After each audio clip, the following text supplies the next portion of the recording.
మాజీ మంత్రి నిరంజన్ రెడ్డిపై తెలంగాణ జాగృతి అధ్యక్షురాలు కల్వకుంట్ల కవిత ఫైర్ అయ్యారు. నిరంజన్ రెడ్డి తన తండ్రి వయసు వారని ఇన్నాళ్లు తాను ఏమీ అనలేదన్నారు. కానీ ఇష్టం వచ్చినట్టు మాట్లాడితే ఊరుకునేది లేదని హెచ్చరించారు.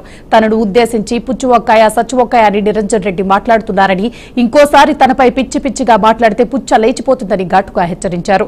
కవిత వ్యాఖ్యలకు నిరంజన్ రెడ్డి కౌంటర్ ఇచ్చారు. కవిత గురించి తనకు అవసరం లేదని, పార్టీలో ఉన్నప్పుడు గౌరవించామని, తప్పుడు ఆమెతో ఇప్పుడు సంబంధం లేదన్నారు.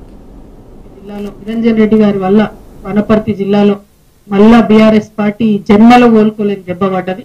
ఆయన చేసిన అవినీతి, ఆయన చేసినటువంటి అన్యాయం, ఆయన బీసీల మీద పెట్టినన్ని కేసులు, ఆయన ఉద్యమకారుల మీద పెట్టినన్ని కేసులు, ఇవన్నీ ఒక్కొక్కరు చెప్పుకొని కళ్ళలో రక్తం వచ్చేటట్టు ఏడుస్తున్నారు. మరి అన్నిటికన్నా ఎక్కువ ఆయన ఒక్కటి కాదు మూడు ఫామ్ హౌస్లు కట్టుకున్నారు. ఆయన ఒక్కసారి ఎమ్మెల్యే అయితే, ఒకసారి మంత్రి అయితే మూడు ఫామ్ హౌస్లు కట్టుకున్నారు. కట్టుకుంటే సరే కష్టార్జితం మీద కట్టుకున్నాడో, తన పిల్లలు పంపిస్తే కట్టుకున్నా అని ఆయన చెప్తున్నాడు. ఇబ్బంది లేదు, కానీ అందులో అసైన్ భూములు ఉన్నాయని చెప్తున్నారు.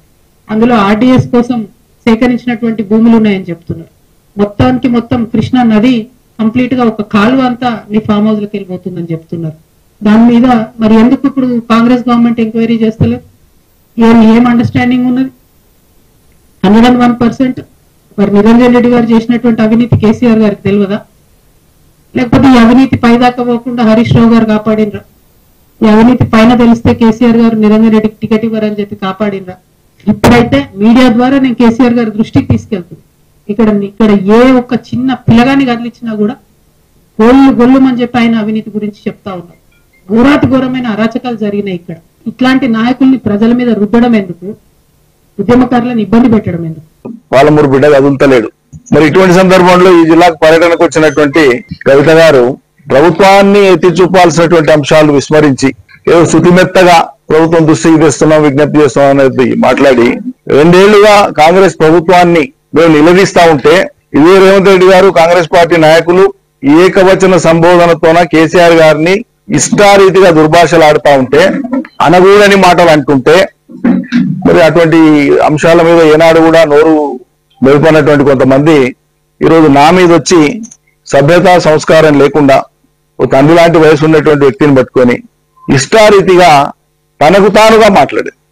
ఇన్నేళ్ల కాలంలో ఎప్పుడైనా ఎక్కడైనా నేను ఆ అమ్మాయి ప్రస్తావన తీసినా ఒక్క మాటనైనా ఎప్పుడైనా అన్నానా? ఒక్క మాట నన్ను ఎప్పుడైనా ఏ సందర్భంలో నన్ను ఈ రోజు వరకు తనకు తానే ఆయన నా గురించి పిచ్చి పిచ్చిగా మాట్లాడుతున్నాడు అని చెప్పి ఊహించుకొని ఇచ్చేలేపేస్తాను మాట్లాడుతున్నావు. సరే, అది నీ సభ్యత, నీ సంస్కారం. నువ్వు ఎవరి మీద మాట్లాడుతున్నావు, ఏ మాటలు మాట్లాడుతున్నావు లోకం కూడా చూస్తుంది. నేను అనని మాటల్ని అసలు ప్రస్తావనే లేదు. నీ ప్రస్తావన ఏనాడు కూడా మేము చేయలే, అవసరమే లేదు.